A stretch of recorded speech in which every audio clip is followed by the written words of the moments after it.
हस्तिनापुर गांव में रहने वाली सरोज के 5 बेटे थे। उसका पति जगदीश पेशे से एक कपड़ा व्यापारी था। कुछ वर्षों पहले जगदीश का स्वर्गवास हो गया था।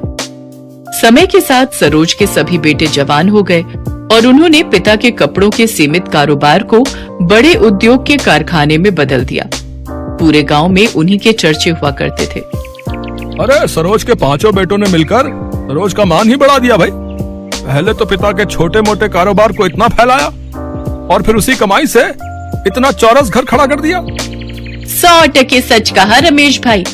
अमीर रईस होने का सरोज के मन में जरा भी अहंकार नहीं है।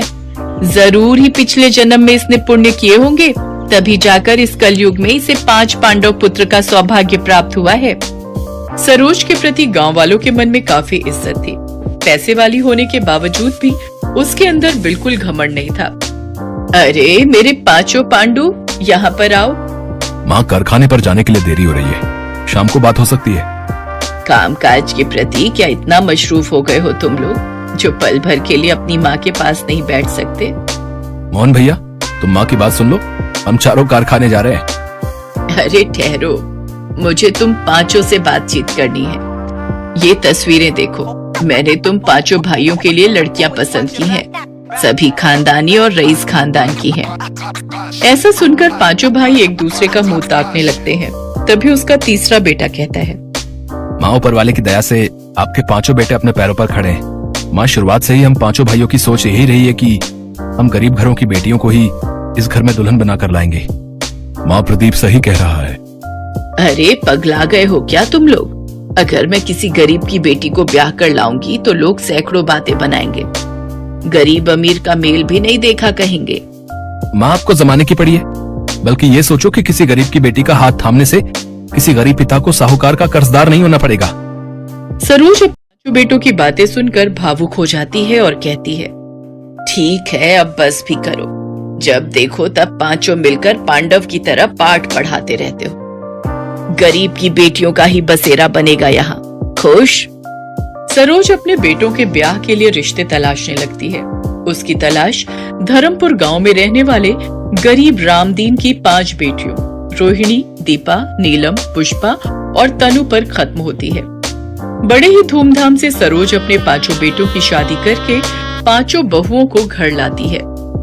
मेरी 5 बहुओं, अपने दाहिने पैर को इस अक्षत कलश पर पैर लगाकर गृह प्रवेश करो। हम तो सोच रहे थे कि तुम इतनी अमीर हो तो जरूर बड़े घर की बेटी को बहू बनाओगी, मगर तुम्हारी 5 बहुएं तो बहुत गरीब हैं। लगता है इन बेचारियों का बाप बड़ा गरीब था, तभी तो कुछ भी दान दहेज ना दे सका। बीना की बातें 5 दुल्हन को झकझोर कर रख देती हैं, मगर सब कुछ इतने पर ही खत्म नहीं होता। रस्में खत्म होने के बाद सभी अपने अपने घर चले जाते हैं।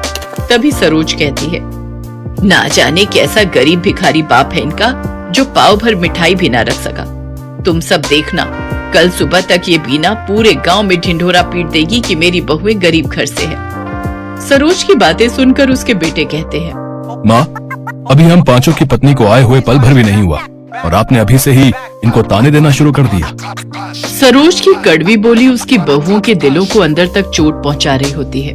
देखते ही देखते सप्ताह पर सप्ताह, महीने भी बीत जाते हैं। एक शाम बीना सरोज के पास आती है।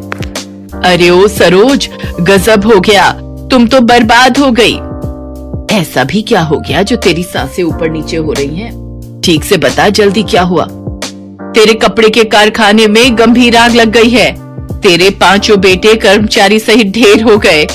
ये सुनकर सरोज कारखाने की ओर दौड़ती है, जहाँ सब कुछ धू-धू करके जल रहा होता है। अपने बेटों के जले हुए शव देख सरोज शांत रह जाती है। बेटों की मौत उसको गहरे शोक में डाल देती है। ऐसे ही समय बीतता गया। एक रोज सरोज अपने बेटों की याद में खोई हुई होती है कि तभी उसके सीने में तेज दर्द होता है।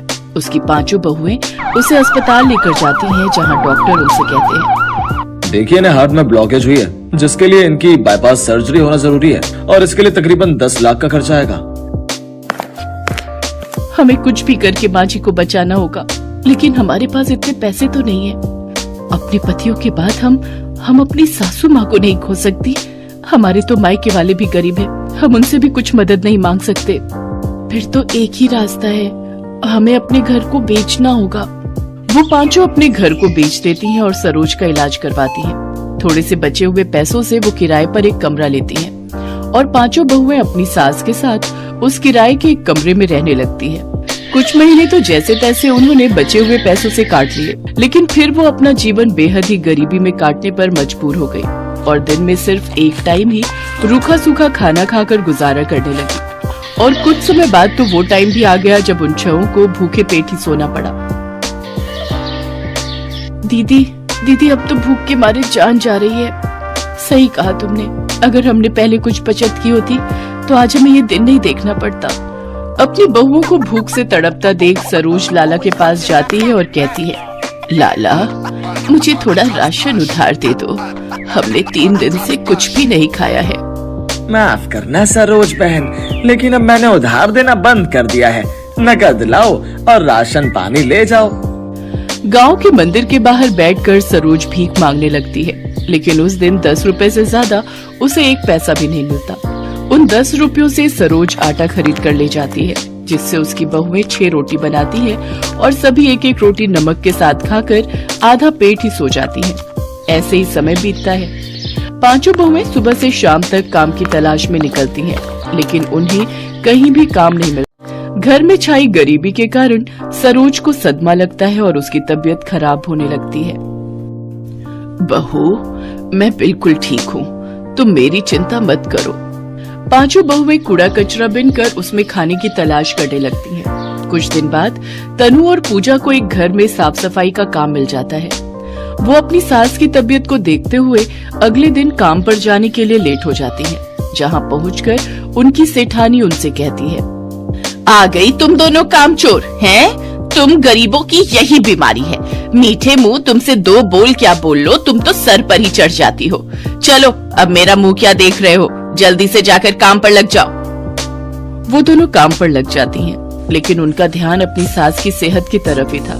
घर का सारा काम करते हुए तनु को भूख लग जाती है और वो पूजा से कहती है, दीदी मुझे बहुत तेज भूख लग रही है, कुछ रोटियां बची हैं, सेठानी तो इन्हें कूड़े में ही फेंकेगी, तो क्यों ना हम ही इन्हें खा ले। नहीं तनु, तू तो जानती है ना सेठानी कैसी है। वो जब हम गरीबों को बासी रोटी सब्जी तक नहीं खाने देती तो वो हमें ताजा खाना क्या खाने को देगी। हम ये रोटी चुरा कर ले चलते हैं, घर जाकर सब मिलकर खा लेंगे। वो दोनों बहनें अपनी साड़ी के पल्लू के नीचे रोटी चुरा कर ले जाती हैं। तभी सेठानी उन्हें देख लेती है और पुलिस को फोन कर देती है और पुलिस उनके पीछे लग जाती है। मैं कहती हूँ रुक जाओ, तुम दोनों कानून से नहीं बच सकती। भाग तनु भाग, नहीं तो ये पुलिस वाले हमें नहीं छोड़ेंगे। तभी तनु का पैर गड्ढे में अटक जाता है और वो जमीन पर गिर जाती है।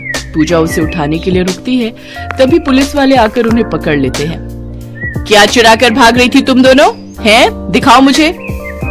पुलिस मैडम उनके हाथ से वो थैला लेती है और जैसे ही उसमें देखती है तो वो हैरान रह जाती है। उसमें कुछ रूखी सूखी रोटी होती है, जिसे देख वो पुलिस वाले उनसे पूछती है, मुझे लगा तुम दोनों पैसे या गहने चुरा कर भागी होगी, लेकिन तुमने ये कुछ रोटियां भला क्यों चुराई? भूख सब कुछ करवा देती है साहब, और ये बात आप समझोगे। तनु और पूजा की आंखों में आंसू आ जाते हैं और फिर वो अपनी दुख भरी कहानी पुलिस वालों को बताती है। उन दोनों की कहानी सुन पुलिस का मन पसीज जाता है और उनको उन पर दया आ जाती है। देखो, कानून अंधा होता है, वो सिर्फ गुनाह देखता है लेकिन एक गरीब की भूख नहीं देख सकता। ये लो तुम कुछ पैसे रखो, इनसे कुछ काम शुरू कर लेना। पुलिस वाले उनकी मदद करते हैं और उन्हें कुछ खाना खरीद कर दे देते हैं। वो खाना लेकर वो घर जाती है और पेट भरकर उस दिन वो सभी बहुएं अपनी सास के साथ खाना खाती है। आज भी हमारे देश में ऐसे कई गरीब हैं जो भूख की भट्टी में झुलस कर दम तोड़ देते हैं।